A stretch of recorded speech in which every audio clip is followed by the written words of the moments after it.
Have you ever been in a relationship before? Or I say a toxic one? Welcome back to Psyche Noir, where we explore psychology from its foundations to its darkest corners. Today we will talk about the signs psychology says you cannot afford to ignore. You keep telling yourself it's not that bad, that every relationship has problems, that you're being too sensitive, too dramatic, too much, but somewhere underneath all that reasoning, you already know. Psychology has identified the exact signs. Let's see how many you recognize. People can experience genuine moments of happiness within relationships that are still harmful overall. These aren't mutually exclusive. Toxic relationships typically include real warmth alongside the harmful patterns, which is actually part of what makes them so hard to leave or even recognize. Now let us know these signs in detail.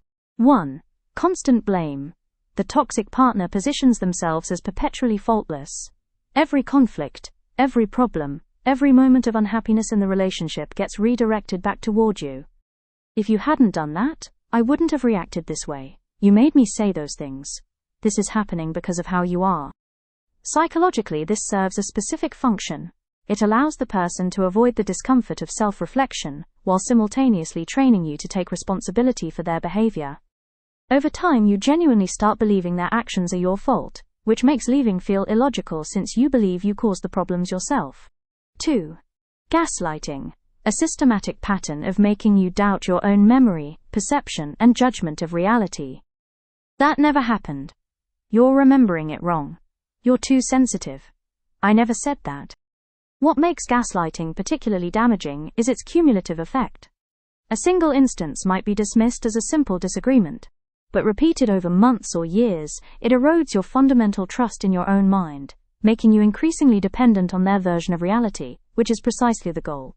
3. Isolation. A gradual separation from friends, family, and support systems, rarely presented as control but disguised as concern or preference. I just don't think your friends like me. Why do you need to see them so much? I feel like family time should just be us. This rarely happens through direct demands. It happens through guilt, manufactured conflict, and the slow creation of dependency. The end goal, intentional or not, is that you have fewer people offering outside perspective, making the relationship's dynamics harder to recognize as unhealthy. Controlling your decisions. An overreach into choices that should remain entirely yours.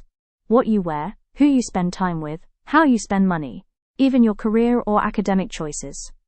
This often starts small and framed as care or preference. I just think this would look better, or I just worry about you going there. Over time the scope expands, and your decision-making autonomy shrinks until you're consulting them before choices you once made independently and confidently. Disrespecting boundaries. A consistent pattern of pushing past limits you've clearly communicated, emotional, physical, or otherwise. You say no. They push anyway or punish you for saying it, or simply ignore it and act as though the boundary was never stated. Healthy relationships treat a boundary as information to respect. Toxic relationships treat a boundary as an obstacle to overcome. Love bombing. An overwhelming, intense display of affection and attention, typically concentrated very early in the relationship, before trust has actually been earned. Constant communication, extravagant gestures, declarations of being soulmates within weeks, an intensity that feels almost too good. This isn't romantic spontaneity. Psychologically, it functions to create rapid emotional attachment and dependency before the person's true patterns become visible, making it harder to walk away once the dynamic shifts. Withdrawal. The deliberate removal of affection, communication, or attention as a form of punishment or control, commonly known as the silent treatment. After a disagreement or perceived slight, they suddenly become cold, distant, or completely unresponsive, sometimes for hours, sometimes for days. This creates significant anxiety, and you often find yourself doing whatever it takes to restore their warmth, even apologizing for things that weren't your fault. Jealous and possessive. Excessive monitoring, suspicion, or control disguised as love or care. Checking your phone, questioning who you spoke to, demanding constant updates on your whereabouts, reacting with anger or hurt when you spend time with others. This is frequently misread as a sign of deep love, when psychologically it more often reflects insecurity and a need for control, rather than genuine affection. Making you feel insecure. A pattern, sometimes subtle, sometimes overt, of comments and behaviors that consistently undermine your confidence and self-worth. Backhanded compliments. Comparisons to others. Criticism disguised as just being honest. Withholding affirmation you clearly need. Over time, this erodes your sense of self until you become more dependent on their approval, which conveniently increases their control over you. Never apologizing. A consistent refusal to take genuine accountability, even when they're clearly in the wrong. Apologies, when they occur, are often conditional, minimized, or quickly followed by a justification that shifts blame back to you. "I'm sorry, but you made me angry," isn't an apology. It's blame wearing an apology's clothing. The absence of genuine accountability prevents real resolution and keeps the same patterns repeating indefinitely. Feeling drained, not loved.